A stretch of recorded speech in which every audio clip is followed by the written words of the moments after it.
Today is March the 5th, 2020. The time being 8:04 a.m. It's Thursday, Throwback Thursday. We right here on the corner of Main and Vine Street here in Charleston, Missouri.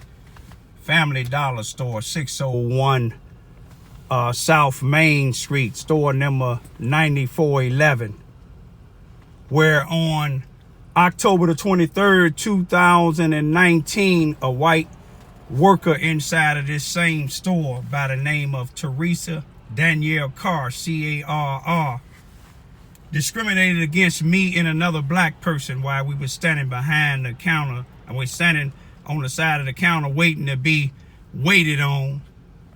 And she was standing there playing with her phone when a white business owner came in.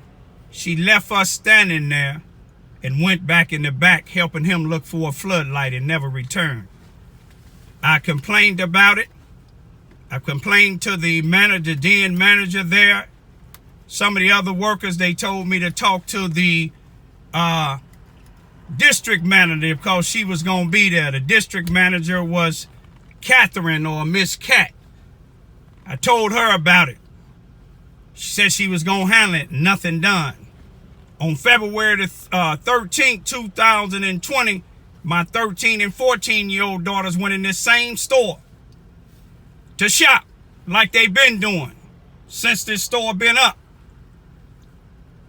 And they was targeted by this same female, Teresa Danielle Carr, C-A-R-R, asking my youngest daughter, is that a wig on her head? She said, yes, ma'am. Then the same time, she tell her that she's barred out the store. My daughter wanted to know for what. She claimed she was barred out the store for stealing with her mother. Everybody knows that my two children don't have a mother or a stepmother. I'm their parent. I complained to the manager, the district manager, which live in Memphis, but she comes here to monitor stores in Southeast Missouri. She told me they was going to get all the information together and she'll get back with me. She called me on February the 20th, 2020, and told me corporate has all the information, the statements, and all the other information, statements from everybody else, and they gonna deal with it accordingly. Can't never have all the statements if you didn't sit down with me and my two daughters and talk to us. You talked to me sitting in your car when it was cold outside. You sitting in your car and I'm standing up talking to you. But they never got back with me. Now this store, blacks gave up their homes, had them towed down, thinking we finna get a Family Dollar store here in our community where blacks can be able to have jobs and at the same time to be able to shop and not be discriminated against. But that wasn't true. You take a look at how many blacks unquit working in this store because of Teresa Danielle Clark. You see, back in 1955, the white people in Alabama told Rosa Parks that she couldn't sit certain places on the bus. She had to sit on the back of the bus. But Rosa Parks knew that she had a right. She paid her fare. And it took a boycott, y'all. It took a boycott to get the Supreme Court 13 months later to rule that it was unconstitutional what they was doing.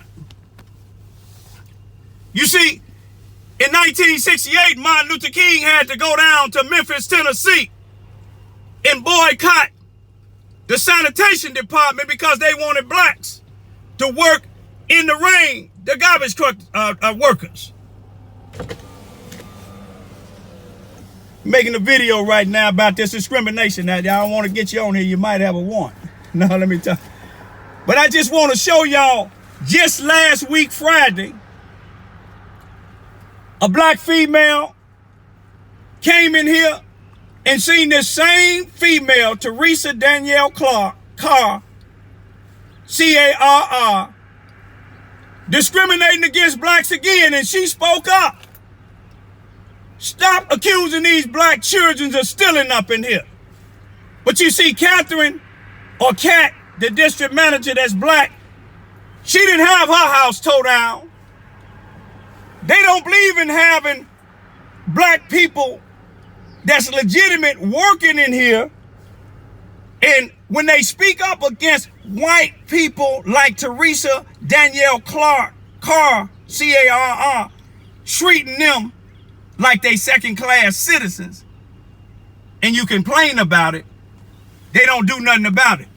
But I'm going to tell y'all, those of you, and let me tell you another story. A good black female that came from another state and worked up in here trying to start a life around, a good black female. An individual that's on drugs in this town went behind the counter and stole her purse, stole her bill money now. She told management wouldn't do nothing. Management didn't do anything about it. She had to go downtown herself to file charges. But yet when a black gets caught stealing in here, they get the police go back there and look at the cameras immediately. Go and arrest the person. I sits in the courtroom and seeing the people coming in there for stealing detergent. But when a black is discriminated in this place, they don't do nothing about it. Black folks, those of y'all that's already doing it, and white folks that's already doing it, let's continue to boycott this place. Let's go to the Dollar General store down the street. You'll see plenty of blacks working up in there. You'll see new merchandise in there. And I give it to Richard White, a white worker that was working up in this same store, quit because Kat wouldn't do her job. Quit because they wouldn't take complaints seriously. Now he's a manager in Sikeston, Missouri at the Dollar General store. Let's boycott this place by not shopping in it, y'all.